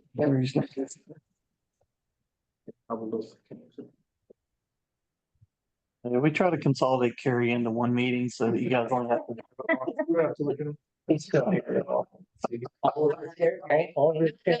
All your carry at one time. Try to get all your carry in at one time. Yeah, it's like carry You're never gonna, this is all part of the plan. You're never gonna invite me to another meeting. We will on Thursday, sir. Okay, we're loading up another little slide deck, and I will preface this next item by saying that there is nothing you're going to see in the next several minutes that you have not seen before. So that should bring you some comfort. Hold on, back up one.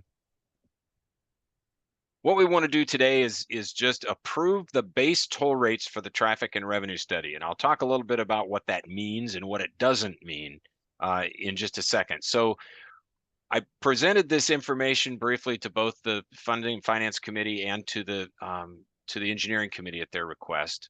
And they requested I add a couple of slides at the beginning here just to review with you all. And again, there's nothing here you haven't seen before, but just to review with you all what the tolls will do on the new bridge. So if I could have the next slide, please.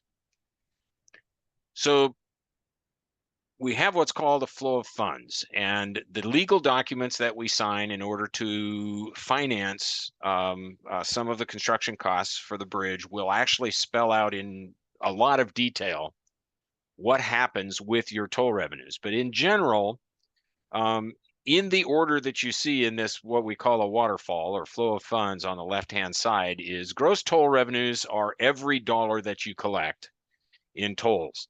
And the first call on those, they go into a toll revenue account. The first call on those dollars is operation and maintenance expenses. So you're going to pay for the cost of running the bridge first.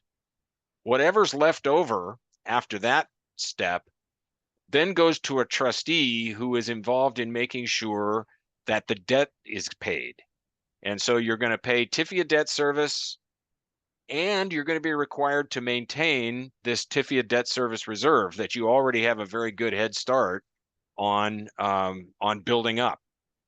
But if you were ever to draw any money out of that account, you'd be required to replenish that. And that'll all be spelled out in your documents. At that point, anything that's left over after you've paid for operation and maintenance and you have you've paid your debt, your creditors, becomes money for the authority. There will be some requirements for that money as well. You're going to need to establish, and again, the debt instrument is going to specify this, an operation and maintenance reserve, typically some number of months worth of O&M expenses, just in case, you know, a rainy day fund, so to speak. And also a repair and renewal reserve, which is actually a savings account or an account to build reserves against known future capital maintenance and renewal projects. So these are the big ones. This isn't just snow removal and garbage pickup and you know, the simple stuff. This is big maintenance tasks that you know and can count on coming. You'll be reserving money so that the money is available to you when those bills come due. You may also have some general project reserves or other reserves that the authority might decide to set up, but at the end of the day, at the end of the waterfall, you may, if you're fortunate, be left with some available funds that you can use for any lawful purpose. And as we discussed at our earlier meeting, if you were going to think about discounts or other things, this is where those would come from. So next one. Also, just and so here's just a look at what operation and maintenance looks like. We're looking at 2031 dollars, about $4.2 million a year in operation and maintenance. And this is, you know, all of the things that you see listed on the left there are the types of things that are included in that $4.2 million. And that's just to run the bridge and do the routine maintenance. In the repair and renewal category, next slide, please. What I need to start off by saying is this is a repair and renewal schedule that's based on a segmental concrete bridge. We are working and have not yet completed the same type of schedule for a steel plate girder bridge. We're in that process now. Our engineers are telling us that it won't be dramatically different than this, but this just anticipates major maintenance that we know will be needed. And for instance, in year 30, you're going to need to repave the bridge. About every 10 or about every 12 years, you're going to do I'm sorry, what is this? This is every 5 or 6 years. You're going to do a new toll collection system, new back office system every 16 years. So those are the types of things. Those are the big ticket items that you will be saving money up front to do. Next item, please. So what we need to do today, and we're looking for the board to validate and approve the toll rates that we're going to use in the investment grade traffic and revenue analysis. We are not asking you to make a final decision on toll rates for the new Hood River White Salmon Bridge. We need to establish toll rates in this exercise that we know will support $105 million in TIFIA financing. And so the toll rate tables that you're going to see in just a second are actually the same toll rate tables that were used in the investment grade credit rating process that got us a BBB- credit rating from Kroll. based on the initial toll rates, they're also based on the initial toll rates. There are some minor differences, and I'll talk about them in the 2023 planning level traffic and revenue study that many of you were involved in as you sat on the bi-state working group. Refinement might be needed following the initial modeling. So these are just the base toll rates, and we may come back to you and say something didn't work and we need to do some tweaking. It won't be significant because we believe we're pretty close to where we need to be. Next one, please. Just a kind of a review of the toll policy assumptions. We are going to be assuming all electronic toll collection on the bridge. No cash will be collected at the toll plaza. Traffic will be free flowing. And the payment will be either by a breeze by or similar toll tag, or by an invoice that is sent to a person who crosses the bridge without a toll tag and has a license plate taken of their license plate, and then a DMV lookup and an invoice sent to them. We may decide to offer an instant pay option for people who don't have toll tags. The base toll is determined by vehicle type and axle count, and that'll become apparent to you as you look at the toll rate tables. The other key decision that the board made in the previous discussions was bicycles, e-bikes, pedestrians, and mobility assistive devices are exempt from tolls. And basically this is anything that will be operating on the shared use bicycle pedestrian path will not be charged a toll. Next slide, please. So here are the toll rates. And again, there's nothing here you haven't seen, but I wanted to put it in front of you because we're going to be asking you to approve this as the basis for our, at least the initial round of modeling in our traffic and revenue study. And the top line in all the charts that you're going to see here, the one labeled current, is what the toll rates are today. And then the toll rates upon opening of the new bridge are included on the line that says 2029 to 2035. So what you see here are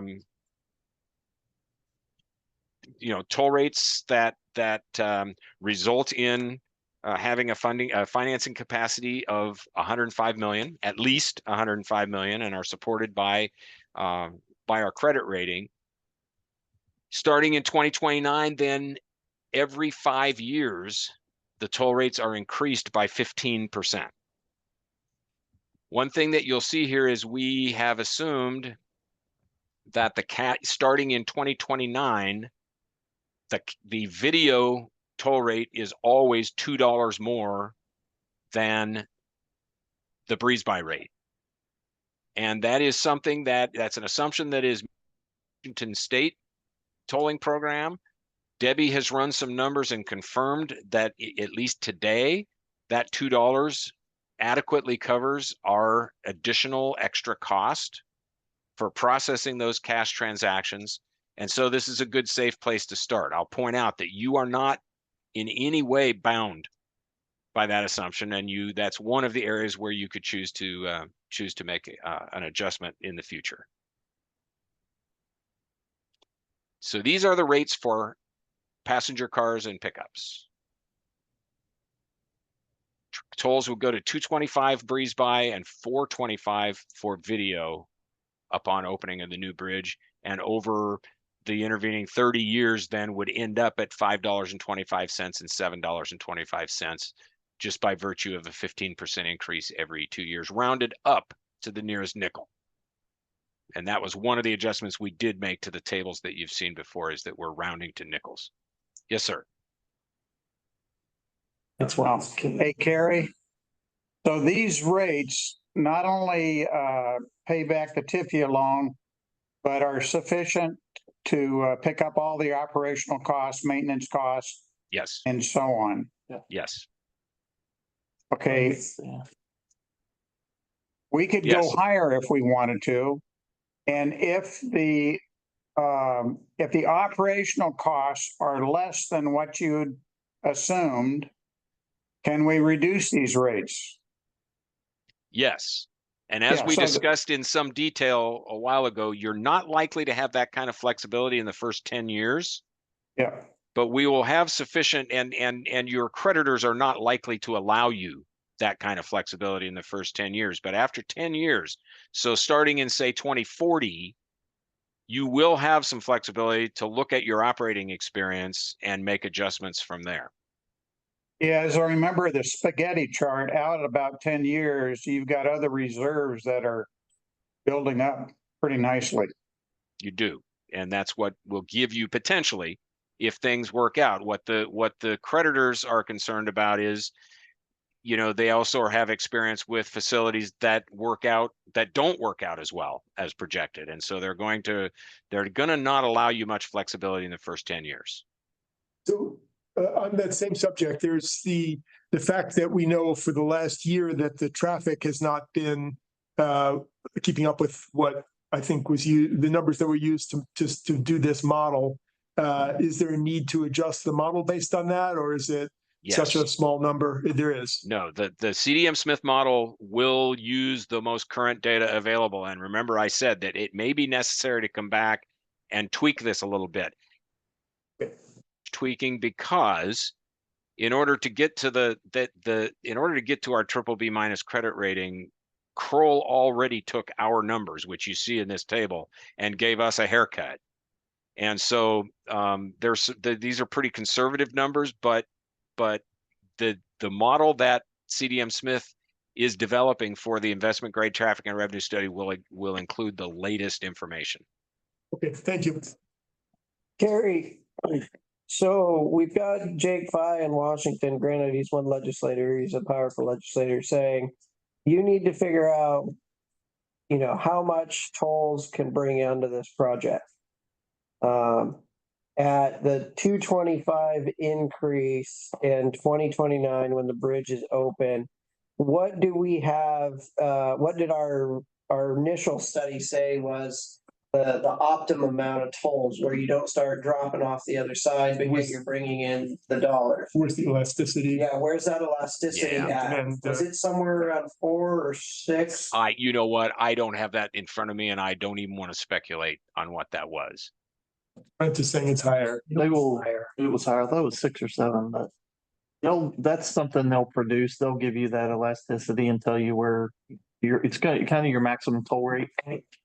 They'll tell you what that is, and they'll tell you where they are. Remember in the it was. If I'm understanding your question correctly, it's how high could tolls go before you started seeing a significant drop off in people's ability or willingness to use the bridge. Okay. Yep. And it was very high. It was over $8, and the reason for that is that the diversion having to go 22 miles either direction is pretty dramatic, and the cost of that trip, both in time and in money, you know, gasoline and wear and tear on your vehicle, is pretty high, so that people will pay, just because there aren't a lot of options. People will pay a pretty high price.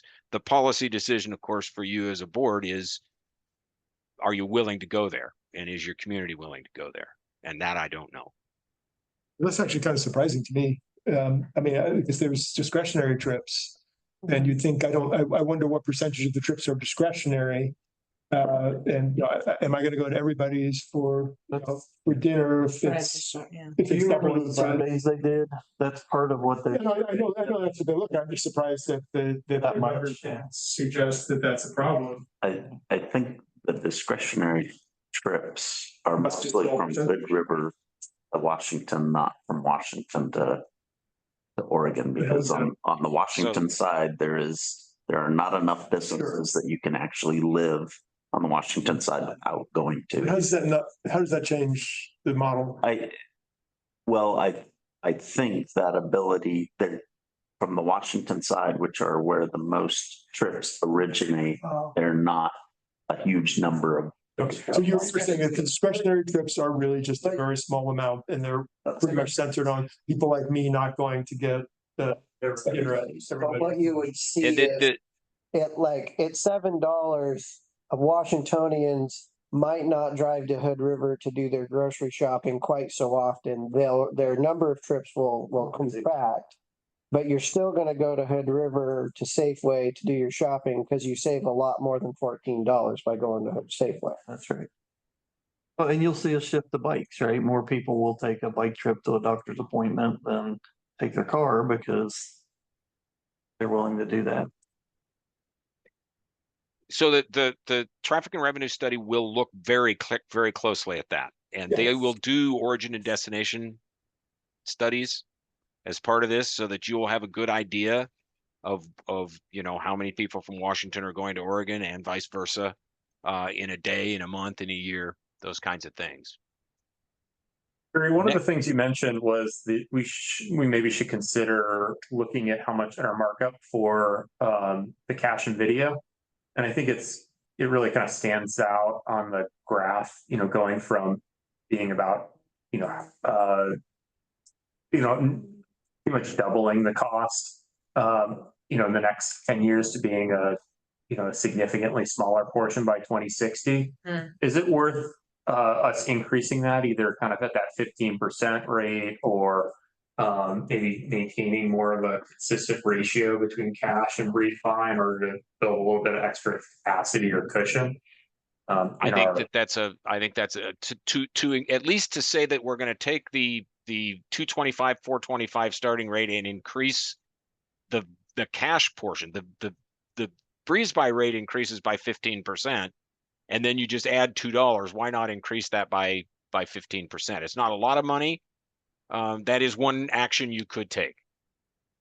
I suspect that we're going to have to, politically, we're going to want to be seeing what the state of Washington is doing with all their other toll facilities and being somewhat consistent with that. Which is why we did the $2. That's where it came from initially, right? And they may change that model themselves, probably would change that model as $2 becomes less money over time. It's hard to imagine they would never index that $2. Yeah. In terms of the impact on your revenue stream, it's important to know that about 85% of your vehicles are breeze by. So you're talking about a relatively small part of your crossing population paying that higher toll. Well, Eric has like 8 cars, so that's probably why. My question, I guess, is to be honest, this is a lot lower than I thought it was going to be. The 105. I was.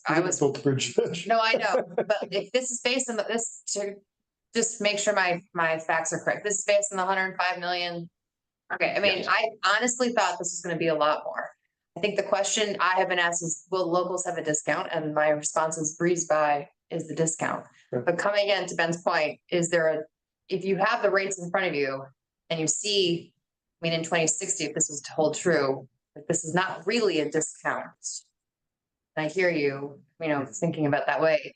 And knowing that actually the threshold is $8 to go to the Dells or whatever that number is before they start. I do think there is I hate to be the person who says, but there is a way to potentially, there is a way to raise the toll that would still stick with the facts that the community could support based on the knowledge that we have at this point. And so I think that with that, and knowing this is a lot less than I was thinking it was going to be, I am proud to say we are potentially moving forward with $1 billion bridge because the tolls the community is actually not going to be really hit hard initially when the new bridge is open. But also the community. One minor. For 10% of the bridge, the people of the United States and the people of Oregon and Washington are paying for 90% of the bridge. But I think the community basically, because we were on the tolling Facebook, a lot of the questions were how much more the toll is going to be when the new bridge is open. And yes, they are more expensive. I'm not saying they're not more expensive, but I was thinking $5 a trip breeze by based on, trying to get. And so I think for me, I'm a lot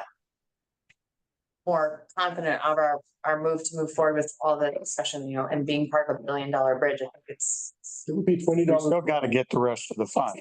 We do, but I think this tells a good part of the story that we are still. We're trying to keep it down. Now, the one thing this does not do, and sometimes somebody's going to have to think about it. There is no reserve set up to replace the new bridge. Oh, right, yeah. That was the R&R, I thought. Yeah, there is. No, that's not our R&R. Typically is known major maintenance items. Major capital maintenance items, but not actual replacement of the structure. And to be perfectly honest with you, I'm not aware of anybody that is actually reserving for the eventual replacement of a bridge, unless they're in a situation like you're in where they know that that's on the near-term horizon. And also the rationale, like with ports and PUDs, is that the people who are going to use it pay for it. You don't pre-fund them for that reason. Yeah, my recollection is that Oregon statute actually prohibits, if a bridge is owned by the state or by city or county, that they're prohibited from using tolls for future projects. They can only use them for the current project. Yeah, so you can't, existing population can't buy a Bridge asset that someone else benefits. Yeah. Generational equity is the term. Yeah. Generational Jake, equity. question. Yeah, the American Community Survey just came out with their 2023 estimates last month. Have we used this updated census information on these numbers? Yep. It's not a local, the bridge is not a local facility really. So where are you applying ACS? Well, the reason I ask is because when I was looking at the 2020 census data, it's a little skewed because that was a COVID year. Right. And so trying to look at some of these subgroups, can we maybe predict a better picture for overall regional growth and thus? Yes, and that is part of the traffic and revenue study, is using the most current data available. There is an economic growth projection that's undertaken, and actually CDM Smith has a local subcontractor who will do that work so that it will have a local contract. I don't see our CDM Smith person still on the meeting. I think we burned him out. The ACS stuff is it's sampled. So it's not in terms of developing a model, it's a model on top of a model if you're using ACS data to develop your model, right? Correct.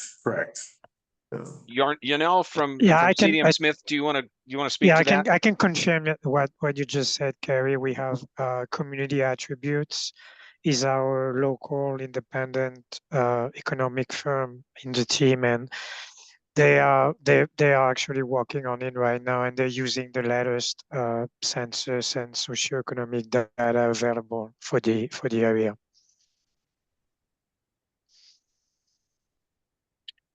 Okay, moving to the next toll rate table, motorcycles.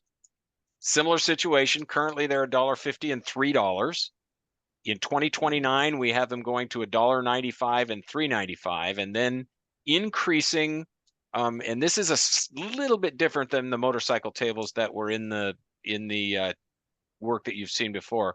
We have increased motorcycles by the same 15% every year from the base that we start with in 2029.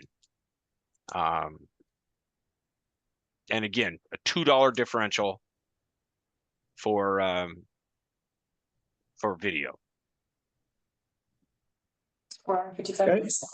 Next. It'd be a lot more when you're not scared to death. So the basic Possibly be going across the road.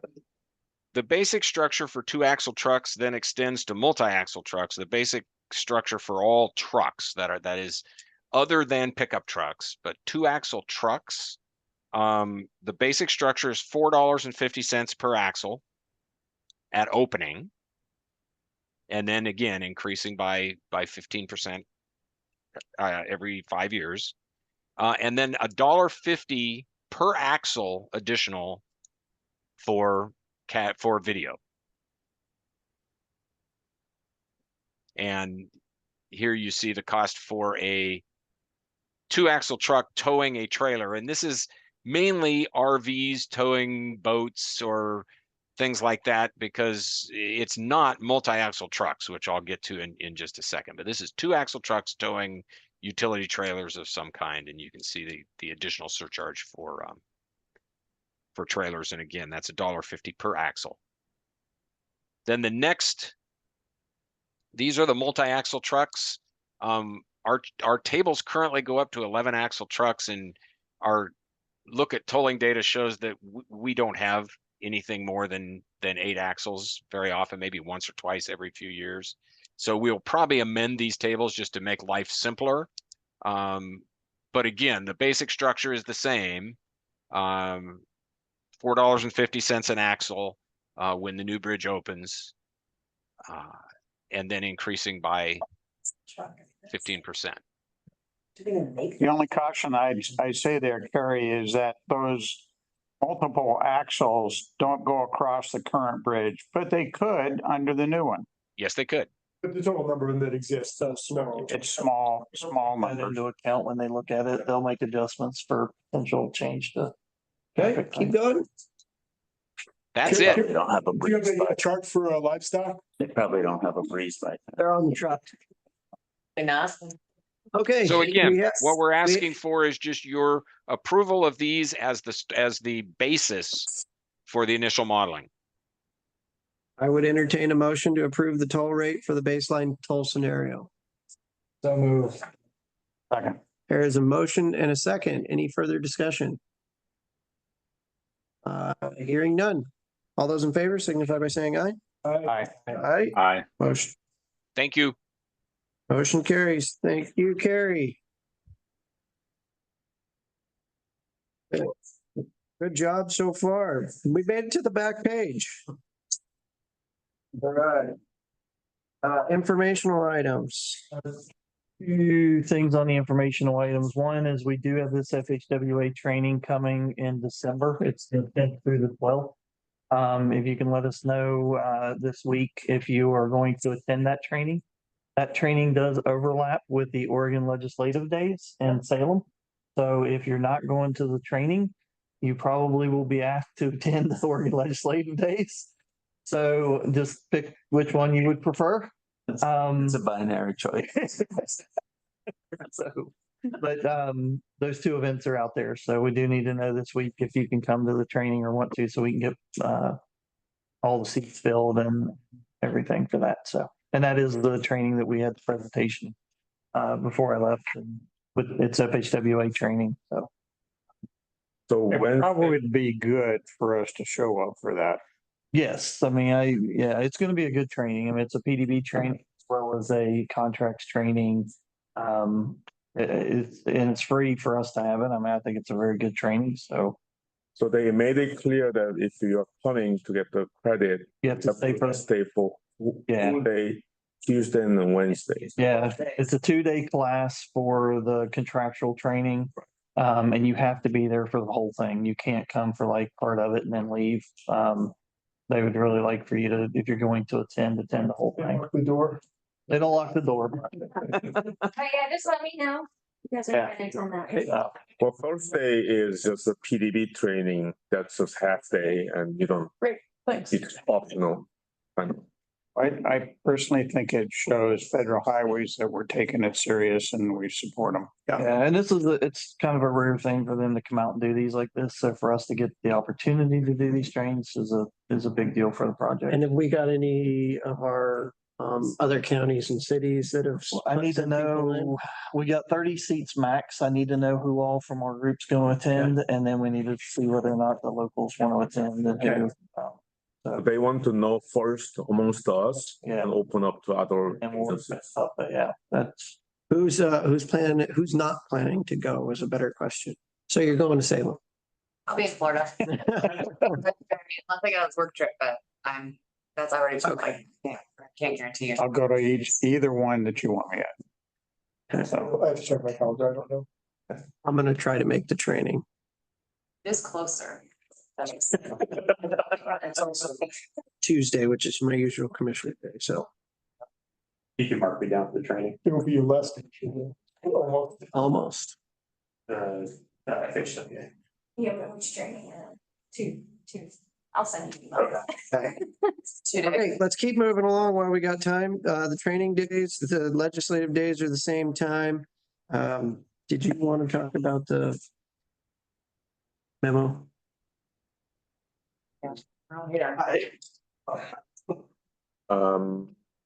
I don't know that I know enough of the background on the memo. I was a little uncomfortable with the memo until I understand it a little better. So I didn't get any email or any commissioners to put in the agenda.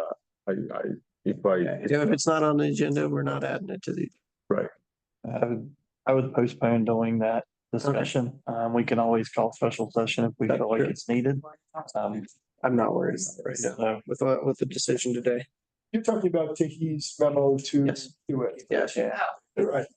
Yep. So, yeah, and so we just received that, like, I read that over lunch, it just came in lunchtime, right? I don't know that we're ready to really bring that to It the. is, and we didn't. I read it, I thought, wow, this is a really good. I thought you did a great job of translating our discussion into something meaningful. But I would certainly want staff to have a chance to review it. Okay, we will push Thursday. All right. But the separate question was the memo from Reddy, The reconciliation. reconciliation, and I've simply requested another layer of detail. We'll get not only that, but now we have to reconcile it to the. Yes, right. You know. Okay. Anything on upcoming action items you want to talk about? No. All right, yeah, roundtable, anything from anyone else? Bills are gonna win tonight, play the Jets. Thank you, ma'am. That usually tells me it's time to go. We'll just mention our next meeting is going to be Monday, October 28th from 2 to 4 here. We don't have an executive session and we will adjourn this meeting a little late. Apologize, but it was a great conversation. Yeah, it was a good meeting.